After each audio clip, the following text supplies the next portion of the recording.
Hagai, we'll start with you. We'll start with you. Okay. Yeah.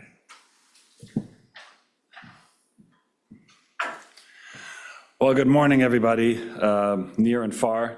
Today is March 18, 2026, and I'm Jens Chapman, and welcome to this edition of STET Talks, Spine Technology Education, and the multimodal D, which in this case is discovery, because we're going to head to the beautiful country of Brazil, Curitiba, and we'll see how spine care is performed in other parts of the world. We thought this is a cool expansion of our theme. And again, we'll have debate also and discussion, because we'll have a couple of cases from our fellows and residents.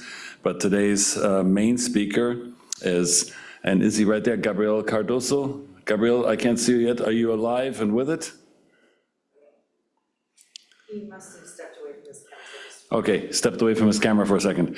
I'm wearing this unique jacket, this green jacket, in reflection of St. Patrick's Day, which was yesterday, March 17, and celebrated profoundly by many of our people here. And I'm also wearing it as an advertisement, a living, more or less, banner for our master's course that's coming up Saturday, July 11th, 2026. It's titled Learning from the Legends in Spine Surgery, and we'll have a couple of absolutely amazing people here who will share their innermost tricks as an evolution of our master's course, in which you can literally side by side, if you're here physically or online, see how they think about things and how they do things practically in our beautiful anatomy lab. We want to recognize again Ben and Corey, and also Gary, to organize these courses so well. So Spine Masters, in reflection of this green jacket, not just for St. Patrick's Day, but also for the Master's course in Spine Surgery, Legends, Learning from Legends in Spine Surgery, July 11th, 2026. So I'm going to introduce our speaker in greater detail later, but he's a orthopedic spine surgeon and traumatologist in the beautiful province of Paraná in Brazil. And again, he was here as a visiting fellow. And Dr. Cardoso is going to give us a little view on how to organize and run a spine program and how that's done in other countries. I always find that very important. We appreciate visiting fellows, and we appreciate learning from them as much as we hopefully impart knowledge on them. Without much further ado, we'll ask for our first case presentation to come up, and it's Dr. Hagai Amster-Khan, and he's selected a case, and he's going to come to the microphone here. Hi, good morning, everybody.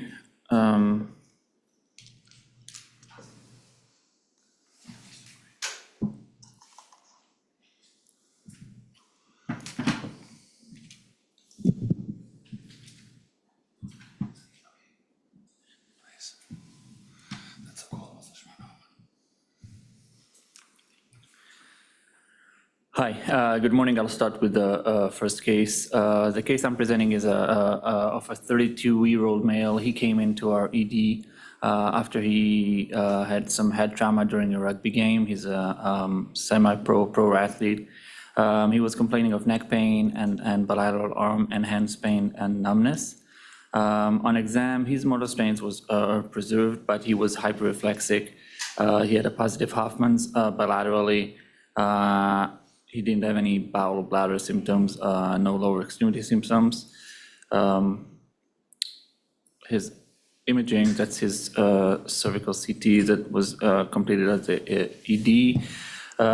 We can see a C5-6 disc degeneration. We can see some posterior osteophytes on the C6. There's no significant facet changes or anything posteriorly. And if we look at the MRI that was completed later on, we can see a C5-6 disc herniation, central stenosis, flattening of the cord, some mild foraminal stenosis, but no cord signal changes. To summarize, it was kind of a quick case. It's a young, active, semi-pro athlete, cervical myelopathy following trauma, head-to-head collision during rugby game. He has single level changes on imaging, acute appearance of symptoms. What would be your plan? Great. So this is not an uncommon thing. C5-6 is such a predominant thing. Gabriel, are you live again? Yes, sir. Good morning. Good to hear you. Morning, sir. the picture. So Brazil is a country I've had the great honor of visiting many times, and I know how sports and health oriented the whole country is, and everybody is into activity. And this is a young, higher end rugby player, pretty big guy. I think he plays like a fullback position, so very strong. He's 6'4", 6'5", 6'5", yeah. 6'5", Like and all muscle 200 and something bone. pounds, yeah. And he has disabling headaches and neck pain and this radiating arm pain. And if you go back, Hagai, to the neuro exam, pretty substantial disc herniation. There's probably an underlying degenerative process. What would you say, again, we'll treat him non-surgically first. We don't know whether he had an old injury, but this is assumed to be an acute on chronic injury. Is that fair to say, Hagai? Yeah, you can see the degeneration in the osteophytes that were there probably for a long time, and now this head collision just pushed him over the edge. Yeah. So what are your thoughts? Obviously we'll treat him non-surgically, give him steroids, probably put him on a soft neck collar. What would your approach be towards this? I would try mostly to do anterior approach. In Brazil, we don't have this much disc replacement like in arthroplasty. I think it's what you call.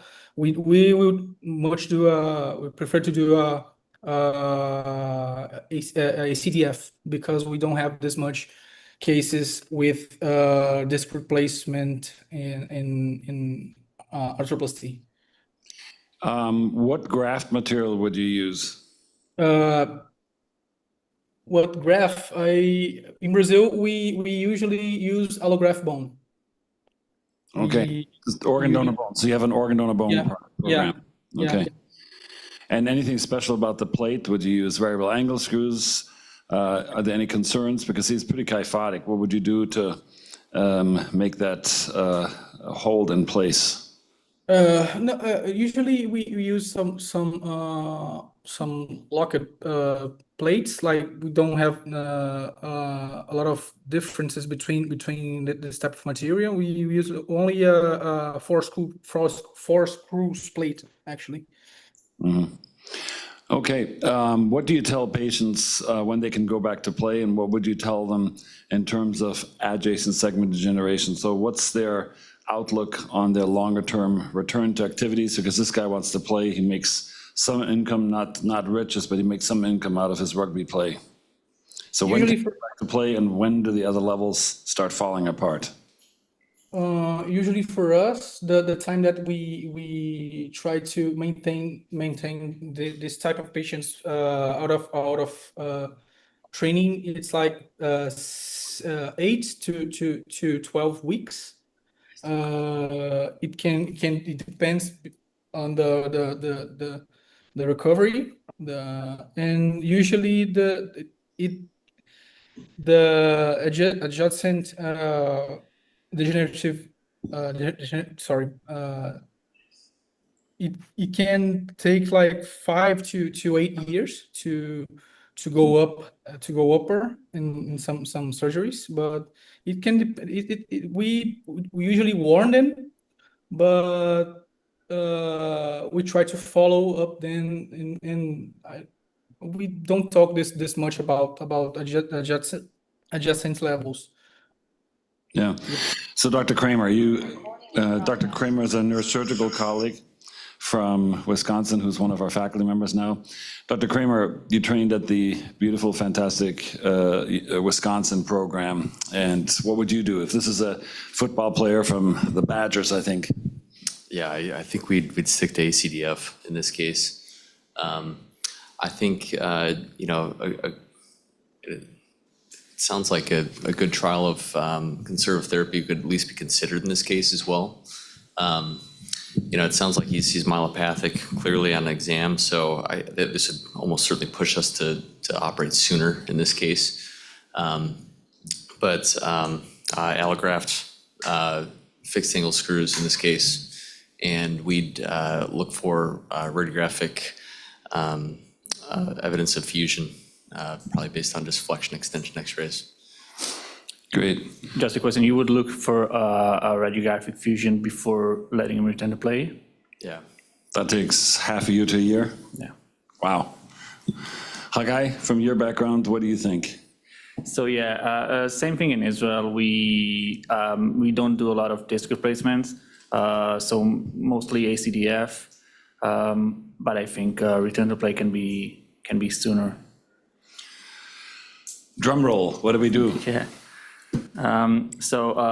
In this case, the patient underwent a cervical disc replacement, C56. That's the fluoro shots from surgery. And that's his last follow-up X-rays from about 9 months post-op. He did not fully return to play yet. He had some other issues, not from our side, like we did not stop him from returning to practice and play.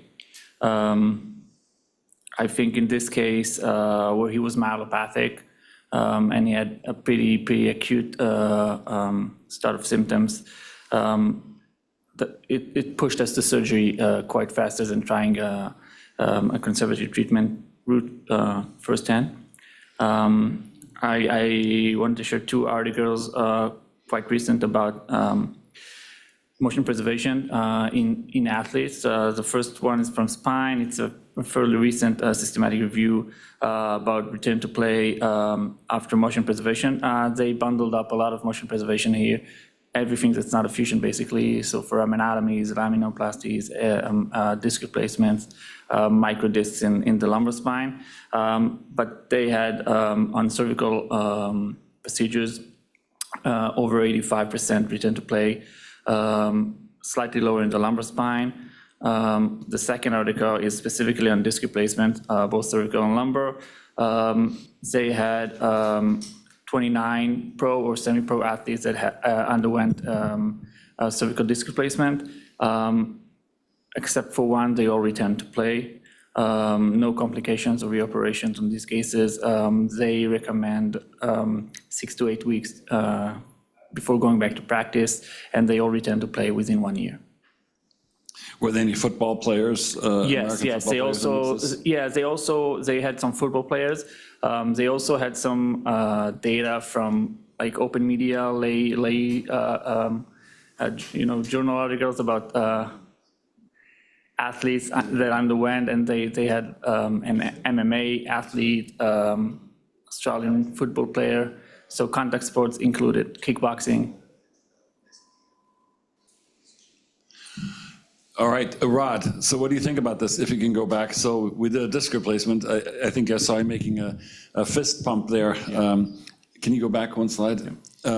So the scientific literature is maybe level 4 right now. This is a guy who has an undeniable, not just contact sport, but collision sports. Is this something that you would have offered the patient? And your thoughts on return to play in a sport that clearly has head contact?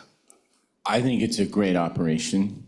And I think for someone young with, 1-level disease, even with contact sports, I think it's a great alternative to an ACDF.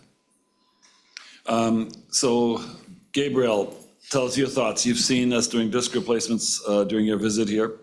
Do you feel comfortable with them now? The evidence, while weak, it's level 4 evidence, points to it being at least as good with a probably faster bounce back than doing a fusion.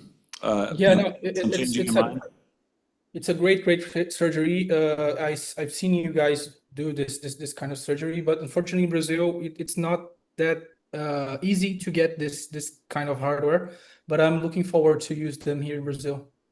So what is the complication? What's the problem? Is it industry charging too much, or? Yeah. Usually the big problem is with the insurance company. They usually we don't get this type of material approved to use.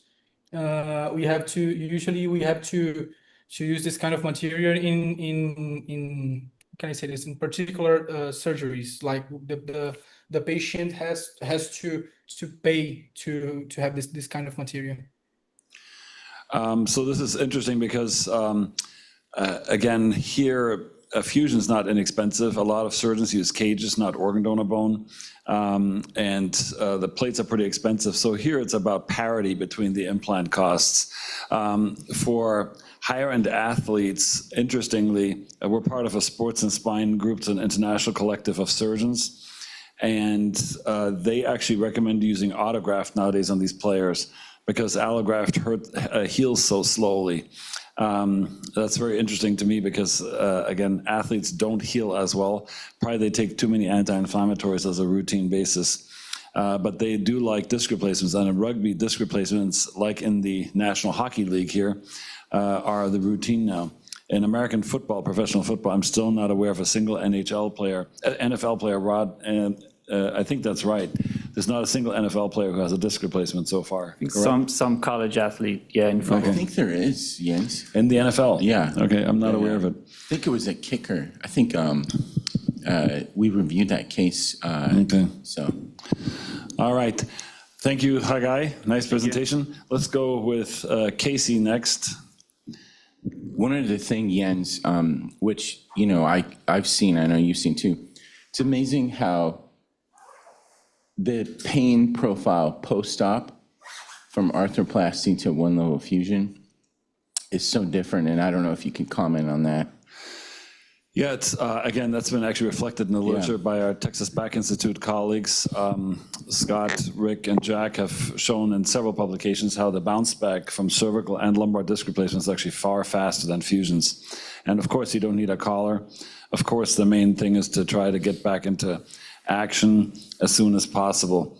So this is Dr. Casey Spinelli. He's joined us from Michigan. He's a neurosurgical colleague, and again, he had the occasion to meet and interact with Dr. Gabriel Cardoso, our guest speaker today. So he was going to reflect on laminoplasty a little bit, another motion-preserving surgery that we had some differences. We recognize some cultural differences with the practices. So Casey, give us your reflections on laminoplasty, if you will. Hey, good morning, everyone. Dr. Chapman, thank you for the introduction. I have a quick case for you guys here. We did this a little less than a month ago over here. Also, good morning, Gabe. We miss having you over here, so nice to catch up this morning. So we'll get right into it. This is a 76-year-old female. Came in with something that we see quite often in spine surgery. She had chief complaints of gait and balance. And actually, she had bilateral arm fractures from two separate falls that she had sustained recently. She was really having a lot of trouble getting around. Some component of neck and arm pain, obviously, after these fractures, but her chief complaint was more of this gait imbalance with difficulty ambulating.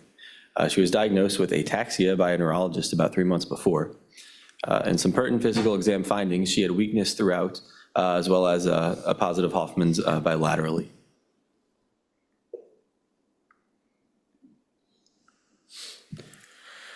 So we have cervical spine x-rays as well as a CT and an MRI. So on the MRI, we see this multi-level severe spinal canal stenosis, kind of from C3 all the way to 7. We see some ventral disc osteophyte complex on the CT. Not a ton of OPLL all the way through, but definitely some disc osteophyte complex at some different levels. And on these x-rays, we see that while she might have some straightening of her lordosis, we don't see a kyphotic alignment here. I'm leading into something with these description of the imaging findings, if you can't tell.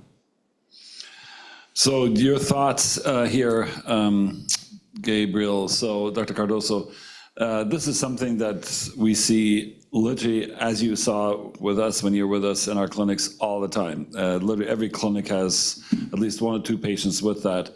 What are your thoughts on this pervasive problem? And let's just start with the following question. Is myelopathy detected early and reliably in Curitiba in your region in Brazil? Yeah. This kind of surgery, this kind of procedure, we actually do on a regular basis. Actually, every week we have like 2 or 3 cases like this. Usually we do the laminoplasty. I've learned with Dr. Emiliano to do this kind of procedure. He actually does very well this kind of procedure. And we usually have a lot of cases of myelopathy, like multiple levels of myelopathy, like this one. Usually we try to do we tend to do actually the laminoplasty to preserve motion, and it's a less morbid procedure too. Would you include a straight neck? This is a pretty straight neck. So you see that the C1 arch impinges on C2. This is a reflection of subaxial relative kyphosis. All the neck is still pretty straight, but is this a contraindication when you have this kind of a settling of the subaxial spine? Yeah. Actually, yes. In this case, yes. Dr. Kramer, any thoughts from your end? You came from Wisconsin, again, a major center in the US. Was laminoplasty a popular procedure there? How would you have tackled this hypothetically in Wisconsin? Yeah, I think laminoplasty is a good option for this patient. I think some flexion extension X-rays would also be somewhat helpful, just to ensure that we're not seeing any frank instability at any of these segments. But her alignment remains quite favorable for laminoplasty. And I'm sure we'll talk about this at some point, but I think what's interesting with the laminoplasty procedure is just how differently people do it. And even at the institution where I trained back in Wisconsin, there were even very different techniques for this procedure between faculty. So I think both a lamifusion or laminoplasty are both reasonable options for this patient. Dr. Spinelli, it's a great segue towards how is it done? How should it be done? Where do we come from with laminoplasty? How have we evolved? Do you have a quick segue info for that? Absolutely, I sure do. So we recommended a C3 to 7 laminoplasty for this patient here. These are some post-op films. You can kind of directly see, so this was a technically successful procedure. There was expansion of the central canal and treatment of her severe stenosis and resultant myelopathy without fusion. And you can kind of see I thought this was cool, the CT before and after. You can kind of directly see the expanded volume within the canal there after the laminoplasty on this view of the CT. But I'll jump right into the discussion on laminoplasty. What percentage canal size improvement can you anticipate with an open door laminoplasty like this? Any idea? 50% plus. Wow. But you want to avoid over distending the far side so that you don't create a hinge effect that can actually pull on the roots there. All right, yeah, give us a quick review of laminoplasty. A quick overview of laminoplasty. It's a posterior decompressive procedure technique that expands the canal while preserving the segmental motion. It was primarily used to treat spondylolytic myelopathy from multi-level stenosis as well as OPLL. Initially developed back in Japan in the 1970s and 80s to address some of these traditional limitations of a traditional kind of a wide laminectomy, such as resultant postoperative kyphosis, instability, or adjacent segment degeneration. The most common approach is an open door technique, and the ideal patient for this has preserved cervical lordosis and minimal neck pain.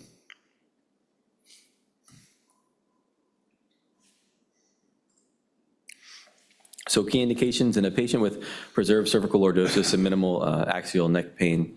In a patient with cervical spondylotic myelopathy, this allows decompression without fusion, as well as it enables posterior cord drift. And that's one of these key concepts here when we keep talking about the alignment of the neck being lordotic or kyphotic. You can see in this image here, in a patient with some preserved lordosis, when you laminoplasty it, it allows for this posterior cord drift, which you don't have if someone has a kyphotic alignment of their neck.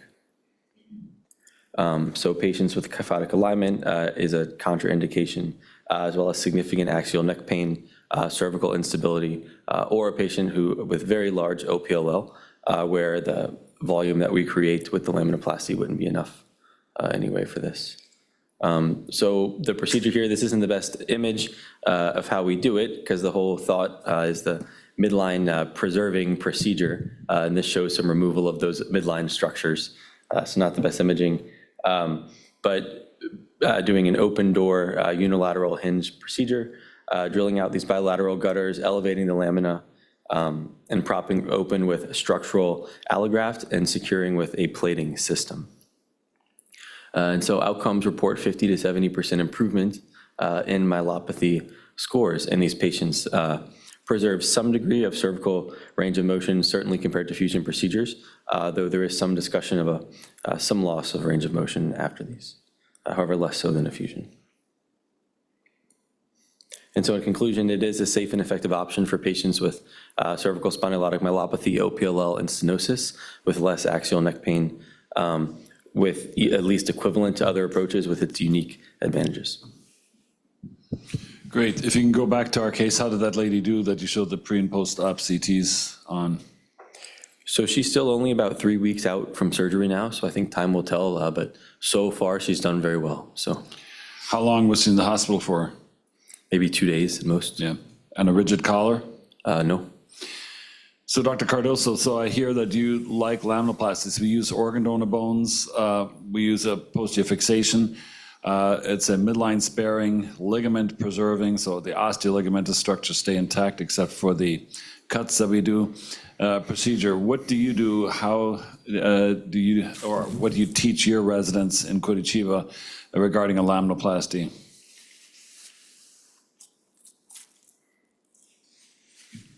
I've seen you guys use this plate with it's this different plate we unfortunately we don't have this in Brazil. We usually use only the plate with 2 or 4 screws, and we usually try to put some autograft bone in between the space that we create within the lateral part of the lamina. So you just organ donor bone and allograft in there, no plates, no fixation? Yeah. No, plates. You usually use plates. What kind of plates do you use? Are they custom or are they? No. Just we usually have to improve because in Brazil the materials are not that great. We usually improvise with hand fracture plates that we use to do hand fractures, like really small, like 1.9 millimeters screws. And we usually use this in insurance patients. We usually have the specific kind of material to do laminoplasty, but in the SUS, that is the government insurance, we have to improvise with this kind of material that we use to fix hand fractures. Great. In your program in Michigan, Casey, did you use laminoplasty? Was that a commonly done procedure? Not as commonly done in my program back home. And why? Does it discuss? Is it something that for this ubiquitous multi-level spondylosis is at least discussed as an option? We see it on occasion, but I think, I'm not entirely sure. We just don't see as many of these back home, but it's certainly been cool to come and see, how well patients can do with this procedure.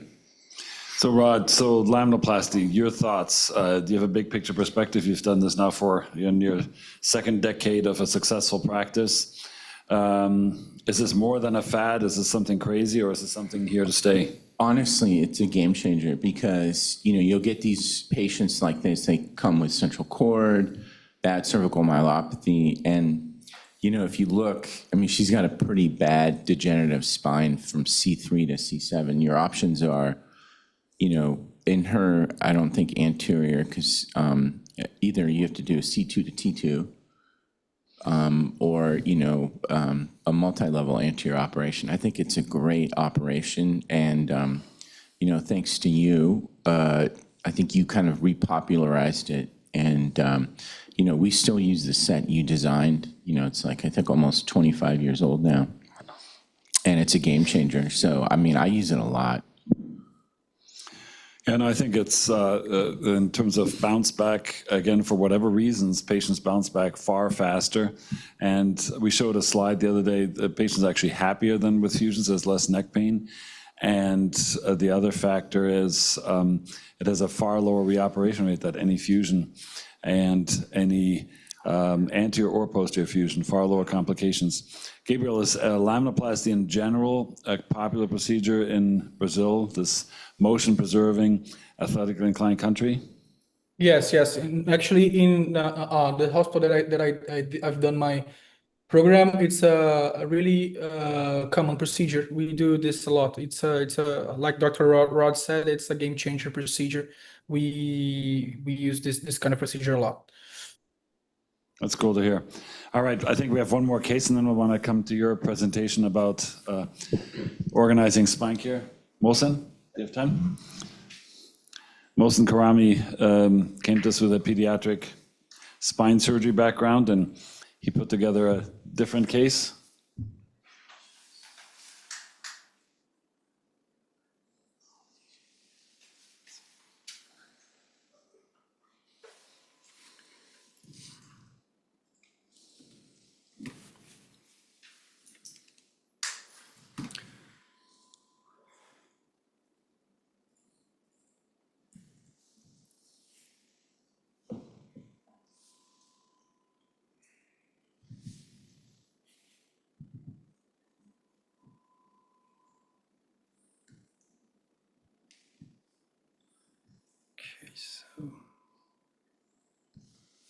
Good morning. So I have another case, probably a little bit similar to the previous cases. This is kind of surgery for neck disc herniation and osteoarthritis. So the patient was a 50-year-old female, came to us because of severe neck pain after a fall while skiing. With right hand numbness and mid-thoracic pain when she tried to bend her neck, caused lots of pain at the mid-thoracic area. And lots of sensation on the right hand and lots of dexterity on the right hand. And active grip strength was, less than the left side. No past medical history. She was a kind of provider, avid skier, non-smoker. In terms of physical examination, so as you see here, the elbow extensor and finger abduction and grip was a little bit weaker than the other side, and reflexes, especially the biceps and triceps reflex on the right side was weaker. And the Lerner sign was positive. So I had this flexion extension X-ray. Obviously, we cannot see anything significant other than a little bit of narrowing of the disc. And this is the MRI. So as you see, there is like extruded disc at C3, C4, and at the same time, C6, C7. It's some cord impingement, and especially at C6, C7, there's a pressure on the C7 nerve root as well.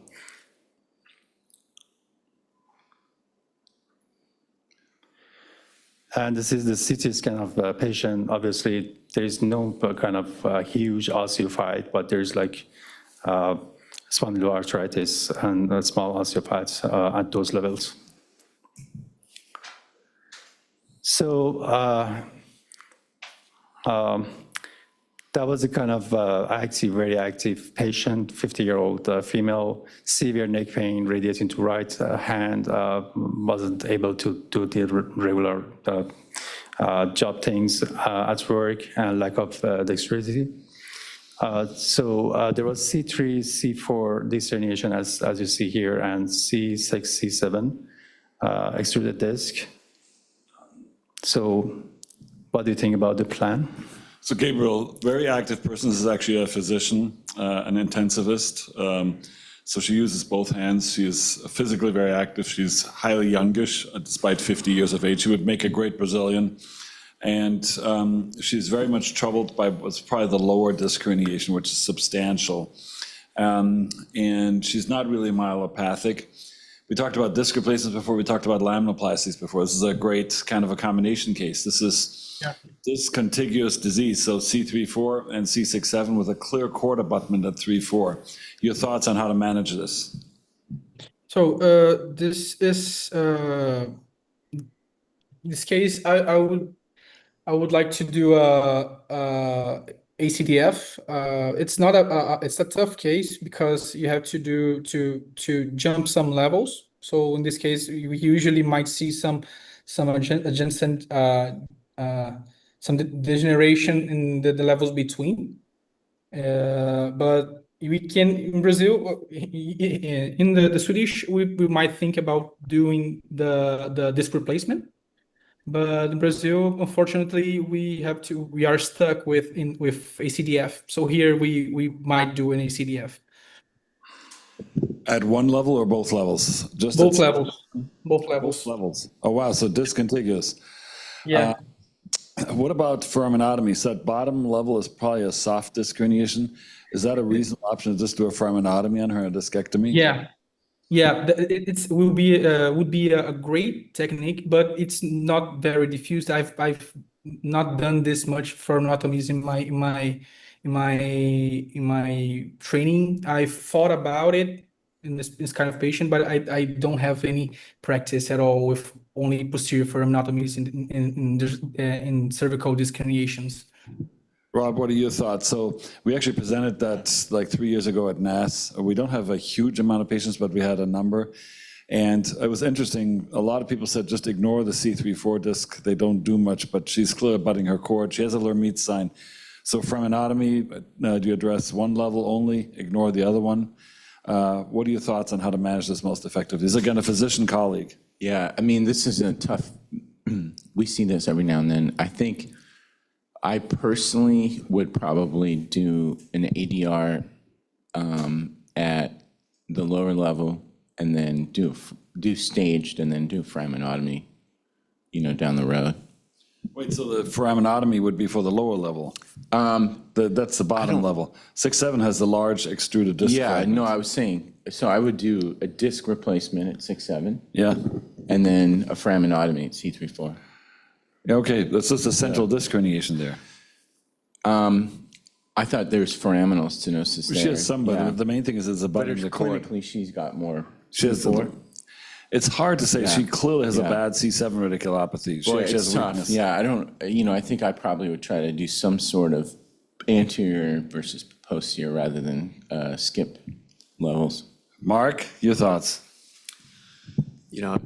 Interestingly, I've been, within the last few months, I had a scenario just like this with a very large foraminal disc herniation, and this patient had a chiropractic manipulation and having a vertebral dissection as well.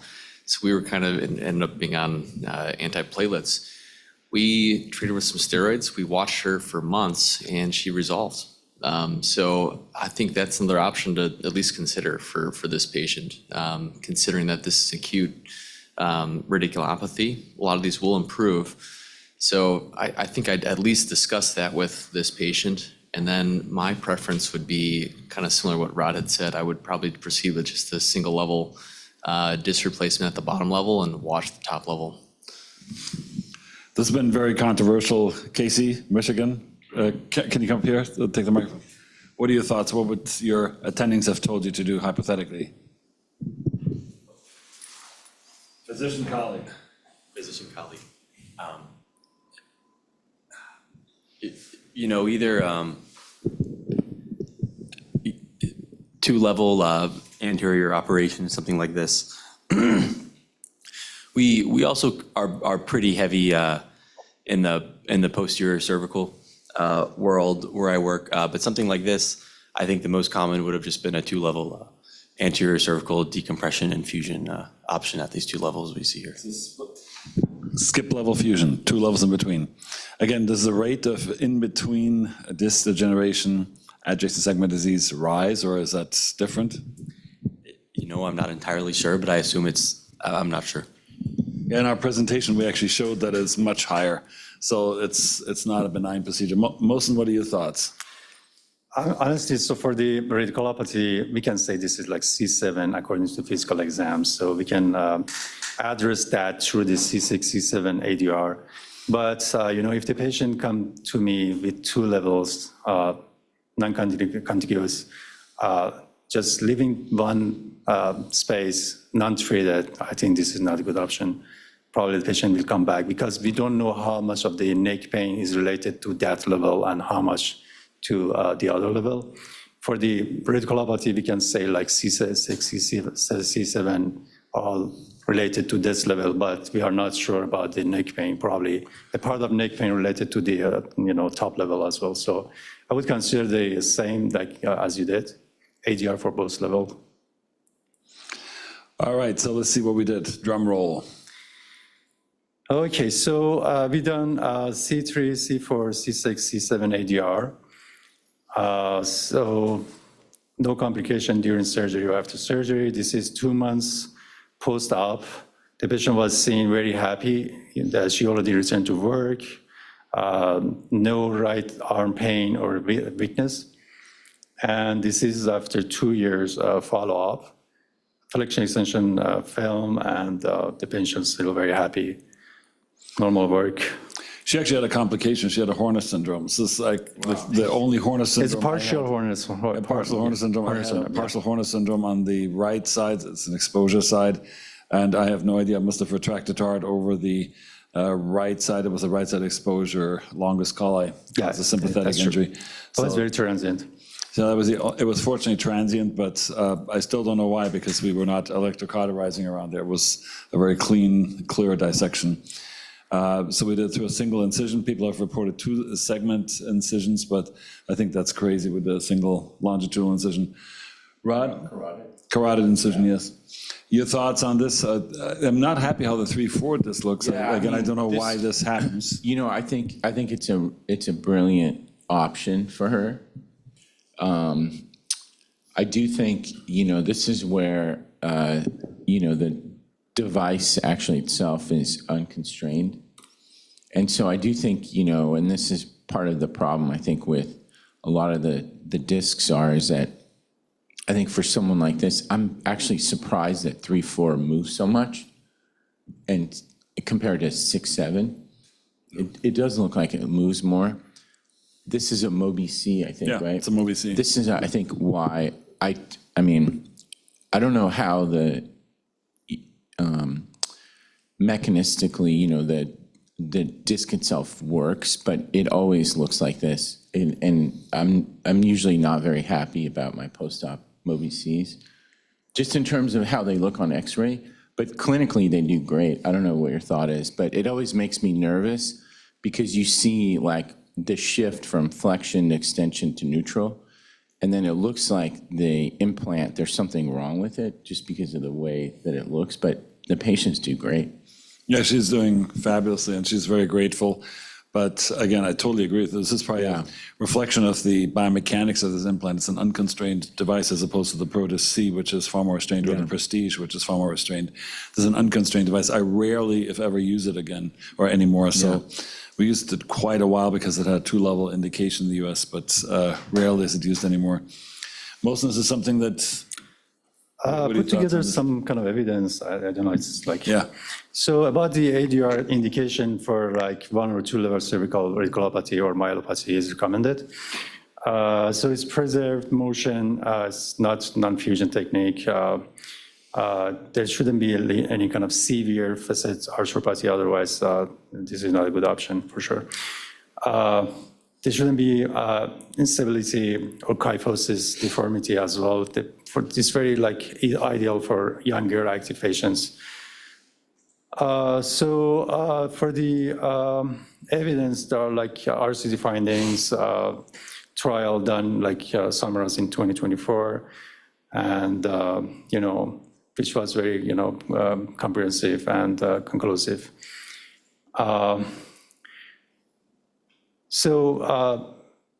It's according to that the trial, they showed that arthroplasty has very similar or even superior outcome to ACDF, especially in NDI like neck disability index, neurological success, patient satisfaction, and return to work. So it's like very similar or higher in those like domain. And lower segment disease and lower secondary surgery rate at 7 to 10 years is less than or superior than ACDF. In terms of long-term outcome, 10-year data shows very sustainable motion at the index level, lower adjacent segment degeneration vs ACDF, lower reoperation rates. So reoperation rates, even if you compare it with like total joint arthroplasty in knee or hip, is much less than those. Durable clinical improvement in pain and function, and the finding were consistent across the MOBI-C, Prestige, Protis-C, and Bryan disc, follow-up, long-term follow-up. And about multi-level arthroplasty, so there was some review published in 2023. Two-level arthroplasty is safe and effective, and outcome is equal or superior to two-level ACDF. Hybrid construct like arthroplasty and ACDF are increasingly used for multi-level disease. Still lower reoperation rate and clinical improvement superior in pain and function. And the finding is very similar between different devices like MOBI-C, Prestige, and ProDisc. For the multi-level, again, arthroplasty 2023, as I mentioned, and about the complication, HO is very common when you take a look at the X-ray, but clinically, most of the time, there is no symptom or something bother the patient. Device migration or subsidence is very rare in modern implants, and dysphagia is, lower than ACDF. This is interesting as well in many trials. And adjacent segment disease significantly lower than ACDF. So these are the plus of this surgery. Okay, so Medicare data shows that arthroplasty use plateaued after 2018, and then arthroplasty removal procedure are increasing in rate, though it's still very uncommon. So when ACDF is better than arthroplasty, probably Dr. Chapman is not,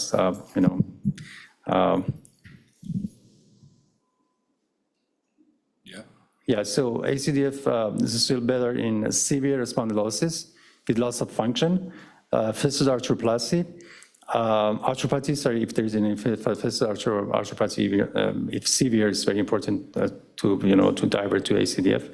Instability or kyphosis, if there is the OPLL or multiple level disease beyond 2 levels. That was it. Great, okay. Thank you for that nice review. Thank you to our fellows.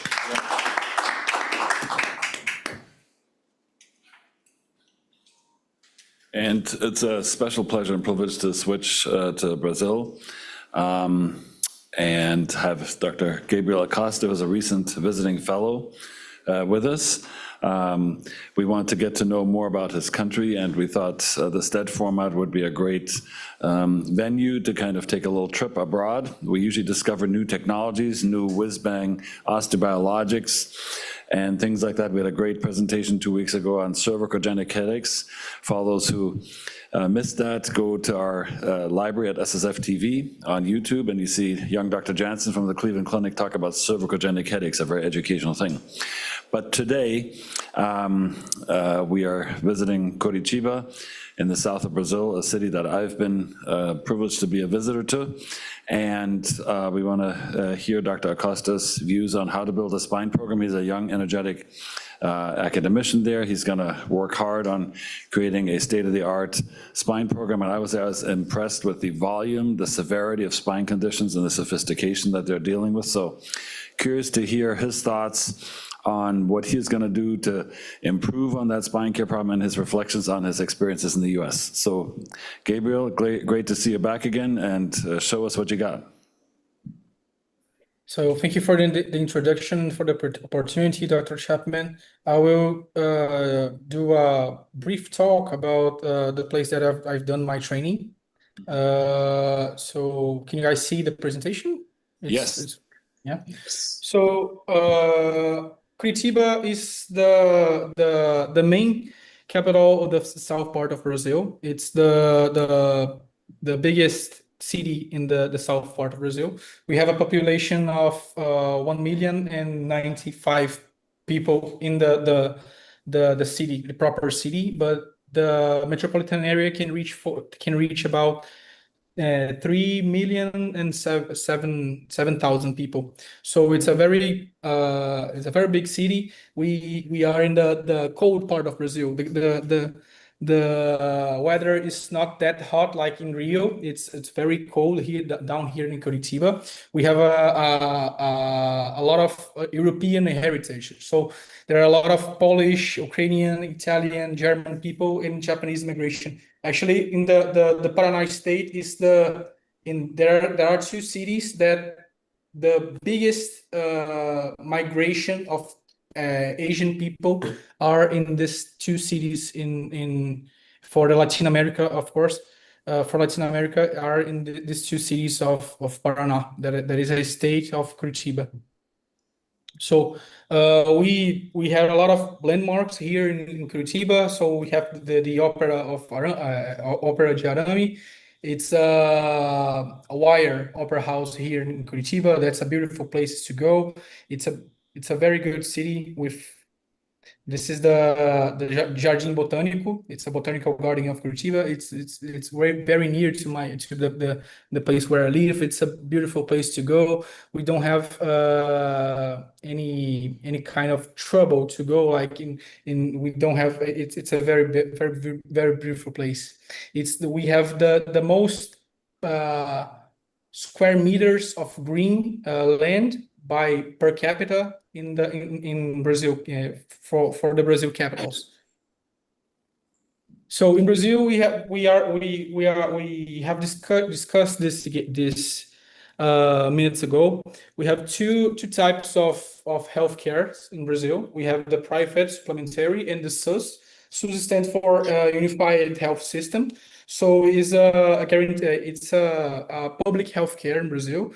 They are guarantee for everyone here in Brazil, but the state provides every healthcare, but some we don't have this like, how can I say this? It's not the best healthcare possible. Sometimes we don't have like the best hardware, the best physicians, but it's a thing that everybody can count on the SUS healthcare. In the private healthcare, works just like the same just like in United States, the private and the insurance ones. So we have a population about 217 million of people. The GDP spent in healthcare here is about 9%. We have 4,500 hospitals in SUS network. The life expectancy here, it's about 75 years old. We have almost two physicians per 1,000 people. It's the top five, was the top five. Now we are top 6 economy of the world. So what I like to do a presentation about the two centers that I've done my fellow. The first one is the Hospital Pequeno Príncipe. Is the largest only pediatric hospital in Brazil. We do almost 250 surgeries of pediatric deformity in Brazil. So it's not a big service. We only have for spine surgery, we only have 30 beds. But for all the other specialties, we have more beds, like 340. But we do almost every day some pediatric deformity. Our team is led by Dr. Luis Eduardo Munhoz da Rocha. He is the chief surgeon in our hospital. In the other hospital that I've done my training, it's the Hospital of Cajuru. He is led by Dr. Luis Viali and his son, Dr. Emiliano Viali. He's a huge trauma center here in Curitiba.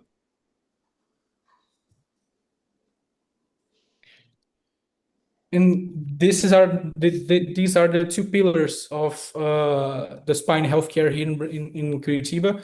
We have this huge pediatric deformity spine center and this trauma and degen, and we don't have this much robotics here, unfortunately. We almost do every screw by freehand, like traditional freehand. So why I choose Curitiba to do my training, because it's a world-class pediatric care, and Dr. Luis Roberto Viali is it's a very nice surgeon with a great experience, renowned by his experience in spine surgery. And we have a academic and research environment very good to practice. That's it. Great. Did you have some cases that you wanted to show? Actually, no, Doctor Chapman. I've sent you a message telling that unfortunately I don't have any cases to show. Okay, go back to the funding slide there. So this is one of the biggest problems. How does the state support you? How does healthcare look? Where's the triage happen? Does it happen with your credit card in your pocket? Does it happen with a wallet biopsy? Or is there just a preconceived kind of a split in terms of which hospital a patient goes to? Usually the system so there are two big hospitals of trauma here in Curitiba. Cajuru is one of the biggest ones. So usually the hospital, the patient will follow up in the hospital that he goes first. Like we don't have it's a little difficult to figure out. Like they go to the primary care, the medicine, the family medicine, and then they send us the patient, and then the patient starts to follow up with us in the public ambulatory, public clinic, actually, outgoing clinic. Any thoughts, Rod, from your end? Again, this is such a difficult and sensitive subject, how to fund healthcare. I was impressed with the volumes of healthcare there. We've seen this in many cities, like I trained in Dallas, Texas, I'll just stay away from here, where the vaunted Parkland Memorial Hospital, a training site, ran out of money about September of every year and had to beg for money. How does this work from your perspective in terms of making the masses of patients who are getting older, sicker, and are underinsured sustainable? So I practiced in New Zealand for a year, and I think, Gabriel, I think in the US, we have the extreme where, people are very fortunate in terms of what your options are, but most of the rest of the world actually is fee for service, which I think in some way, not only psychologically, but economically, I think it does, in some countries like New Zealand, it pencils out. I think people are way more invested in their outcomes. For example, if you tell them, hey, quit smoking, lose weight, it's just somehow in the US, everyone wants to live forever, and they whine and complain when they have to pay, their co-pays and things like that. But I think the rest of the world, in fact, when I was in New Zealand, I think they had a great system. Basically, if you had what they call emergency or accident, then you fell under the government's care. But if it was elective, you had to go on a list, kind of like the NHS. But if you wanted to do something elective, you had to pay out of pocket. So I think it's a good system. Yeah, I think it's very honest, and again, holding patients accountable and not making it an entitlement is actually a very big motivating factor to getting better. I have to say that. One thing that impressed me when I was in Curitiba was the close correlation. Glenn, I'm going to have you come to the microphone in a second, of interventional management and surgeons. So it was not a problem for you to have injections done almost the same day if you wanted that. Isn't that right? Is that still the case? It's just like you said. For us, this is, we have a world-class partner here in Glenn David. Maybe you can come up here to, oh, you have a microphone, great. Yeah. And for us, it's very difficult. I mean, we want a vertebroplasty. This takes several weeks to get approval. We have a wonderful, regardless if they're insured or not, patient here who has a severe radiculopathy like that physician colleague we showed earlier. And it takes weeks until we get approval. What are your thoughts on timeliness of interventions? Because you do magic with your needles, whether it's a vertebroplasty or something like that. How can we operationalize that better? What can we learn? Why is it so easy for our Brazilian colleagues to have an injection the same day? Yeah, I've seen that over the past 20 years I've been practicing. As we first started our practice, it was very easy to get patients in the same week, even sometimes the same day. The turnover of getting things approved was easier. The insurance companies were more receptive. They gave us feedback the same day. And now we're coming upon systems, and as we see, some of these systems are even gone through a authorization process that is through AI. And you have to go through an algorithm, and you have to hit particular points in your examination and history before the procedure gets authorized. We're coming upon that even more and more so. We're taking weeks, if not sometimes months, to get things authorized for patients who are suffering. And right now, I think it's a precipice where we look at, maybe, as Rod was saying, looking at almost a two-tiered system that needs to take place and is already occurring and is occurring into a lot of countries already. It's happening in Canada right now, where we're having a two-tiered system, but a system where how do we get things authorized in a timely manner and to help these patients who are waiting and not getting the care they need. I think it's a real issue. So how does that get paid for in Curitiba? What are you able to do that makes this happen? It's really been amazing when I was there to see in a clinic how fast a patient literally could get that. It was one phone call away. What's the difference? It's we don't have this kind of trouble it's very fast, but the system don't pay this much. It's like $50. It's very, very cheap. We do almost for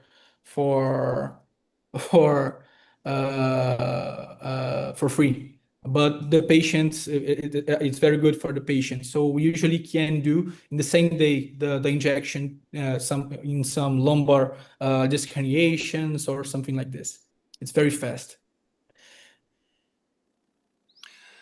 So I thought we'd just on the moment's notice, we're going to do some cases from Curitiba, but we'll just do a little skip, a pivot skip on skip levels. Ben, can you put up my slides? And Gabriel, stay tuned. But thank you for your presentation. Thank you, sir.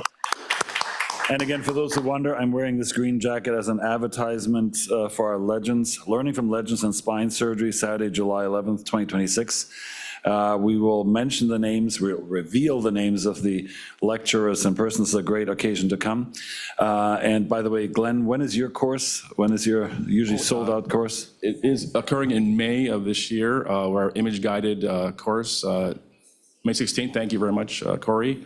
And also our neuromodulation course occurring July 31st. These are usually sellouts, so this is pretty cool. Thank you very much. And I definitely come by. But yeah, so this is not just St. Patrick's Day green. This is Saturday, July 11th, Learning from Legends in Spine Surgery. Rod, anything we should look for in the Learning from Legends in Spine Surgery, the new master's course? I mean, I think it's always a great event, and I think it's very unique just to have, and usually we focus on one or two topics.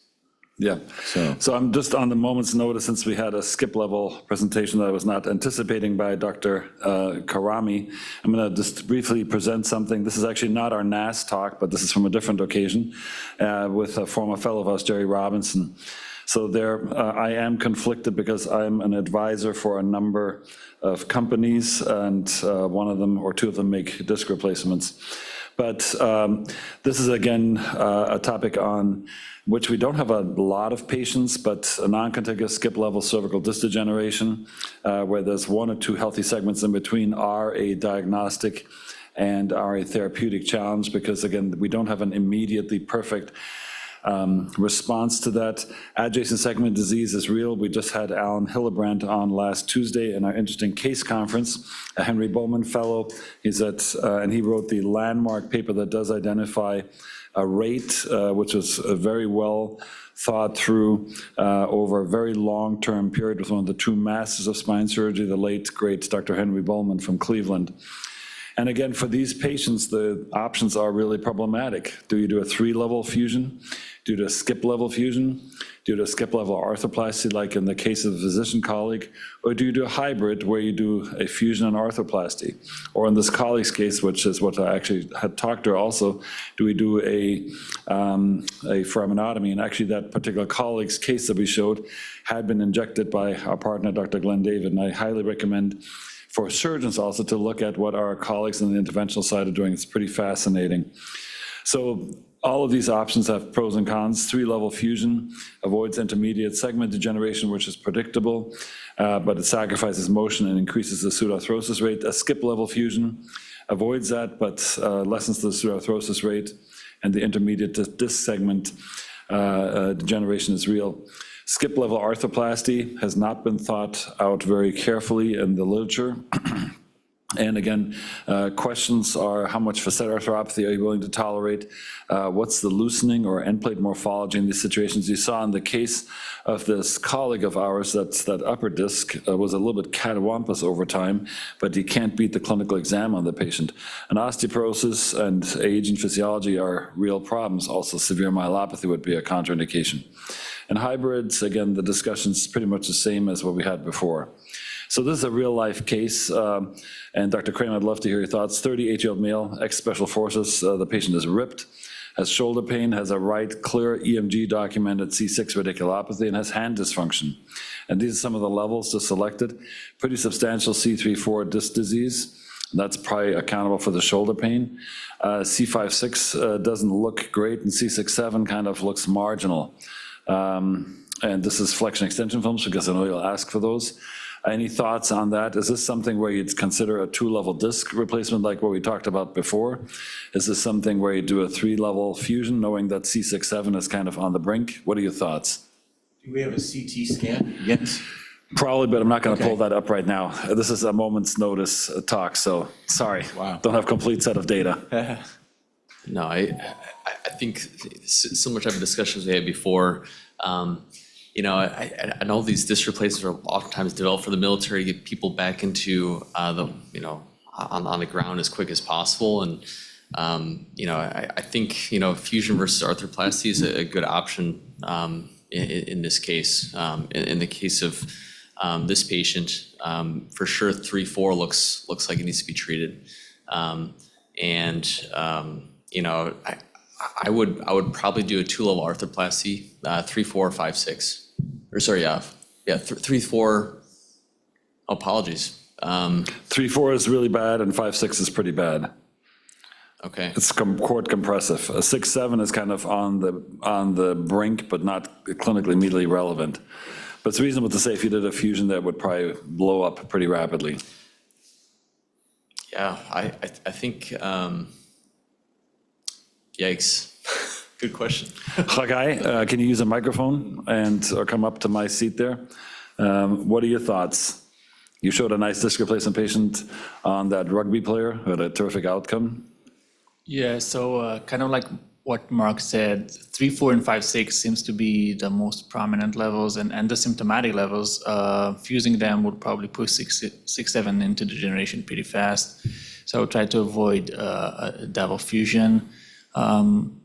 C3-4 is pretty bad. large. Yeah, I would like to see a CT of 3-4. We would have had a CT. We got a CT routinely. This is not a regular case presentation. But probably if it's soft, then probably a 2-level disc replacement. Non-contiguous. Yeah, like what we saw. Non-contiguous. Yeah.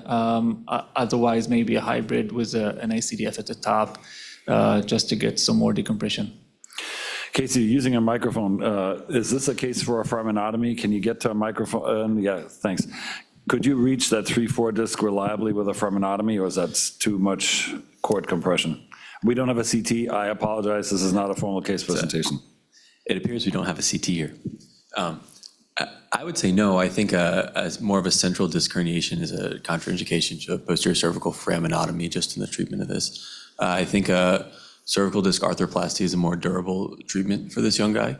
And I like the idea of the 2-level skip arthroplasty for this guy, maybe with the caveat of, depending on his physical exam or what exactly he's complaining of, a pre-operative EMG, just to be sure that none of his symptoms are coming from this C6-7 level. He did have a CT, he did have an EMG. So here it is. And again, so just going through it, we'll resolve that case later. This is a different case out of the literature, skip level fusion. Again, you know that level in between is going to blow.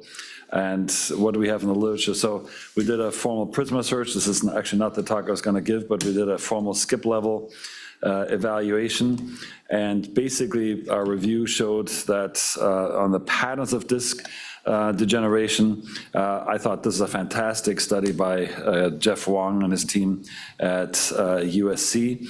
And we can see very clearly how many patients have what kind of disc degeneration. I thought that summary slide on the left side was really cool in terms of 6 levels and 5-level diseases. And you can see basically that the 1-level disease component is actually very persistent throughout the decades of patients' lives. So that's kind of cool. On the left-hand side is, again, patients in their teens or tens. Teens is right, and on the right side is the far extreme, the 70s. So in the 70s, we have far more patients with, for instance, 5-level disease. And on the right-hand side, you can see, again, the levels affected, and C5-6 and C6-7, as we all know, are the preeminent leaders, but C4-5 is common. So we do have a clear degeneration pyramid. And again, in terms of biomechanics, when we did this formal survey, we found a couple of interesting things where finite element analyses were performed. And 3 of these studies came from the People's Republic, and 1 was US-based and cadaverically based. But basically, what we could identify is that all anterior constructs alter the biomechanics compared to our normal spine. And basically, Finn in his cadaveric study identified that this was not additive, so you can do a skip level fusion, for instance. Whereas the Wu study from 2019 identified that there's a very clear problem with a skip level fusion. So that mechanics question has never been fully answered, but it's probably a problem. This is too full a slide to lead, but these are the clinical papers that we saw on the clinical data for skip level treatment of anterior neck problems. And basically, all anterior constructs altered the biomechanics of the spine. And it seemed very clear based upon this very soft clinical data, which is, however, volume-wise pretty substantial, that biomechanics are altered less with disc replacements than with fusions. And so that was a pretty big deal. Basically, arthroplasty was favored. Dan Rue, who's been here many times, has proposed a 2 separate anterior incision thing. Rod, what do you think of this? Crazy, huh? Would you do this? No. No. Why not? Because I think you can do 1 transverse incision and just put 1 right in the middle. And then if you undermine, you can really go north and south. Yeah, I mean, have you ever done that, Casey? 2 anterior contiguous? Absolutely not. And Mark, crazy? It's a terrible idea. I love Dan, but I thought this is kind of something I would not want for myself. I would do a longitudinal incision. Rob would do an artistic transverse incision. So back to our case in point here. So this is our special forces operator, ex-special forces operator, and I want to recognize our military because in terms of disc replacements, having been both in the lumbar and the cervical disc arthroplasty trials, we mainly were allowed to do our disc arthroplasties in our military members because the military establishment was very unhappy with the results of fusions. They did not like how long it took and how limited patients were after their fusions, and the disc replacements were not remotely in that category. They were allowed to go to unrestricted duty within about 6 months. So we did a 2-level disc replacement on this patient using, again, the Mobi-C.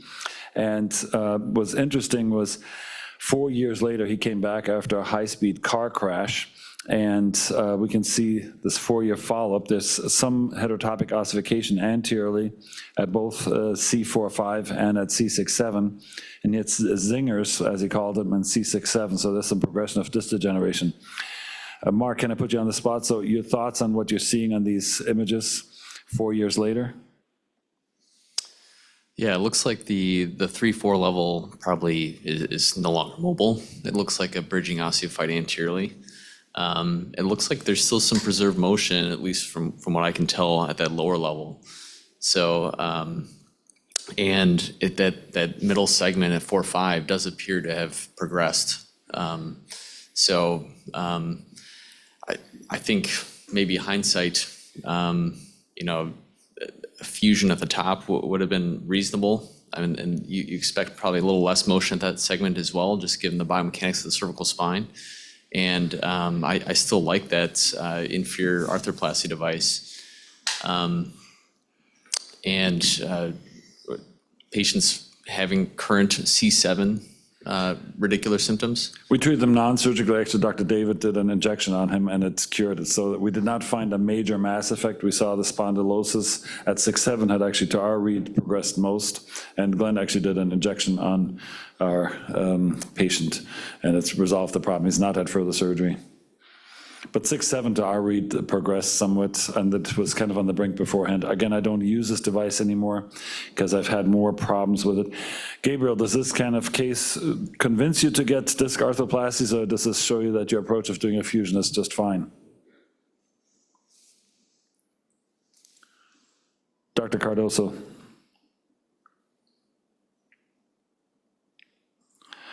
We lost him maybe. So here's the MRI scan that shows that there's progression on the left-sided foramen rod. Is this a situation where you do a foraminotomy if he were to not respond to his injections and traction? I think it's a reasonable approach, especially given how tight that foramen is.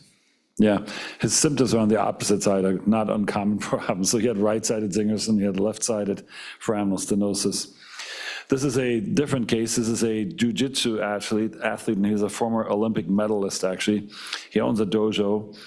He's a national level competitor. And again, he has a very sought-after business there. He has progressive arm pain, numbness, and weakness, and he has an EMG-proven C7 radiculopathy.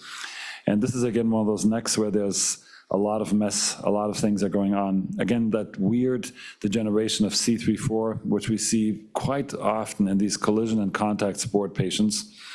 And 5-6, 6-7 is, again, heavily degenerated with a substantial foraminal stenosis. So Mark, your thoughts? This is, again, this weird pattern of 3-4 degeneration, some stenosis, and severe foraminal stenosis, 5-6, 6-7. I think I would just focus on 6-7. I think I would offer either foraminotomy or consider arthroplasty. How effective are these foraminotomies when you have these large undulating uncovertebral osteophytes ventrally?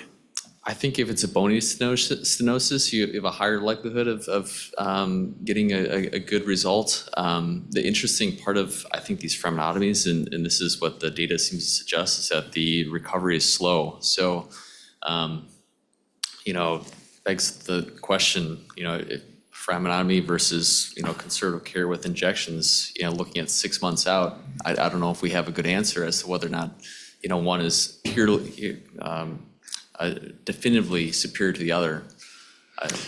Dr. David, let me ask you a very basic question. Tell us the difference of a nerve root block and a transforaminal nerve root injection. Microphone, you have to use a microphone. With the nerve root block, we're mainly injecting anesthetic to get the coating that DRG with anesthetic and seeing if the patient responds and takes away their symptoms, radicular symptoms. You can still add a steroid. That's the differentiates between the nerve root block and the transforaminal injection. The transforaminal injection, you're both injecting the anesthetic and the dexamethasone non-particulate steroid. So that's usually the difference. Great, thank you. No, I always want to make sure we all understand the difference between the two. Rod, so here's a contact sport guy. It's this collision sport guy, very sophisticated. And he has this ugly kind of C3-4 disc. He does not have overt myelopathy. This is, again, a supremely fit guy. Jiu-jitsu is an unbelievable sport. Brazil is actually one of the leading nations in the world.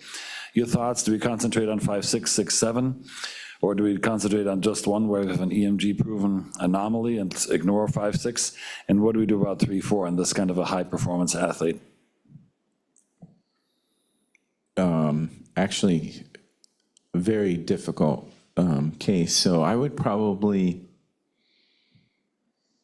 and his symptoms are numbness and weakness. Arm pain, numbness, in arm and hand, I should have said. Gosh, I mean, I think that's probably coming from 3-4. So I would probably do an ADR at 3-4, and then I think an ADR at 6-7. And skip 5'6" with a substantial, and this always is 10% number of patients who have a kind of a that's transitional difficulty, anatomy. right? I mean, I think, yeah, I probably would skip 5-6. What'd you end up doing? What do we end up doing? Two-level disc replacement, 5'6", 6'7", So you and didn't we do anything ignored at 3-4. We ignored 3-4. How did you do? Very good. Yeah. Very good. Wow. The question was, when is he allowed to return to jiu-jitsu? I fought with the insurance company for quite a while to get these ProDiscs, which were not approved for by the FDA for two-level implantation at the time.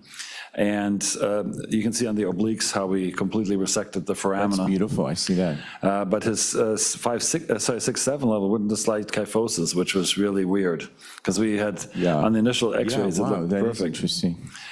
Any concerns about that? Would you let him return to jiu-jitsu? Absolutely. Yep, that's what we did. Yeah. So one really weird thing, when we presented a similar presentation, parts of this were taken from that at NAS a couple of years ago, a more expansive and clinic series here. A lot of people, like Dr. Vaccaro said, ignore 3-4, it's common on head impact patients. And that was just very surprising to me because, again, it's not infrequent that these patients get this, and we don't really know why 3-4 gets hit. You saw the large-scale statistics by Jeff Wong's group at USC that 3-4 is not that commonly affected, but in these collision athletes, whether it's helmet wear or obviously not in jiu-jitsu, significant head impact on the mat, something happens to that disc, but it may not be as bad as we surmise it to be based on MRI. Gabriel, are you back in action again? Are you live again? Dr. Yes, sir. Cardoso? He's there. Gabriel, can you say? Yeah. Yeah. So jiu-jitsu, Brazil is one of the leading nations in the world in jiu-jitsu. Would you let this patient go back to jiu-jitsu? This is a professional athlete. He owns his own dojo, and he competes actually nationally in his age class. He is a past Olympian. Actually, he won a medal, probably against a Brazilian fighter. Would you let this patient with this kind of an image go back to active gaming? I'm biased because I do Brazilian Jiu-Jitsu, and I think I will let him to return to Jiu-Jitsu. You'd let him return? Yeah. I mean, you do a lot of head impact with jiu-jitsu. I mean, it's a serious grappling and action, right? I mean, so your head gets driven into the ground quite a bit. So you're not worried about my 6-7 alignment there?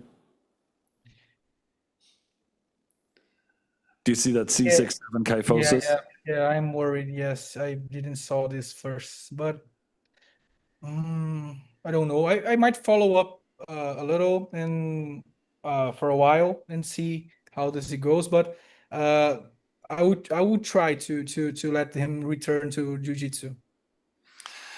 We've done so. I think I don't have an updated image, but I followed him for like 3 years now, and he's had no problems. He's competed. He's very happy, and I'm watching him like a hawk because of his C3-4 disc degeneration. So this is just a little clinical outcome. As you know, we collect all of our outcomes data, and his NDI is now 5 again. It's never that high in the beginning. He had a disability index of 15 in the beginning, and it's gone down to 5 now, but he has literally perfect scores. So those are some basic thoughts about non-contiguous discs and what to do with them. And my summary personally is that the upper level is not uncommonly C3-4. and we don't know why that is, and we don't always have to operate on that. The lower levels are far more commonly relevant. In the case of the physician that Mohsen showed who had to run to an OR now, that was clearly clinically relevant. We felt that we had to do something there. Also in our special forces operator, we had to operate on that. But like in this last patient, it was not pretty, but it was not immediately relevant. But trying to do motion preservation is relevant, and especially in the lower levels might solve the patient's needs or serve the patient's needs best. So any summary thoughts from your end, Rod? Non-contiguous discs? No, I mean, I think it's a really interesting, phenomenon, and we see so many patients with skip disease. So it's good to see. I have yet to do skip arthroplasty. Yeah, we have about 8 or 9 here in our system. And again, like this case has a skip disease, but that patient will not pop up. We were heavily worried about it. We had a lot of discussions. This man is insured, so Gabriel is a problem in our insurance world. The second that they're insured in a private world, they really use not just AI, like what Glenn said before, but any little wrinkle in the rules books. They will scour through FDA texts and find contraindications and then make care impossible. So in his case, I would have probably had the insurance company not put such roadblocks into my way, fought for a C3-4, but it turned out to be not relevant. Mark, any thoughts? Any insights from this mini presentation? I've learned a lot. I think that this is a increasingly common thing that we're seeing, and I've already encountered several patients in my first 6 months. And I think that we need more data and we need more experience from the pioneers to kind of guide us in this regard. So I appreciate this. Yeah, no, thank you. I'm going to try to do a laminoplasty in patients first. And that's an option we discussed with this jiu-jitsu owner. Actually, we do a limited laminoplasty but I would absolutely not do a skip level fusion on these patients, knowing what I know. Although that special forces operator did very well, I do think that he'll come back with a need for at least C6-7 management.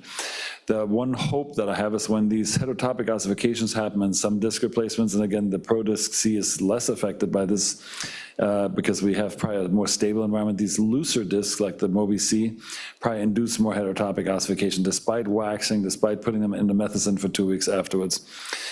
But I found that disc replacements just basically allow for a better motion, but when they heterotopically ossify, the rate of progression is very slow, so I think that the discs around that adapt to that stiffening, as opposed to a fusion where you just, from one day to the next, change the mechanics.